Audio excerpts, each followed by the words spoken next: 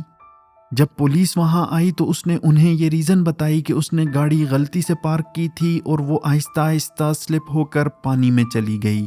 گاڑی نکالنے کے بعد برائن گھر چلا گیا۔ Hi.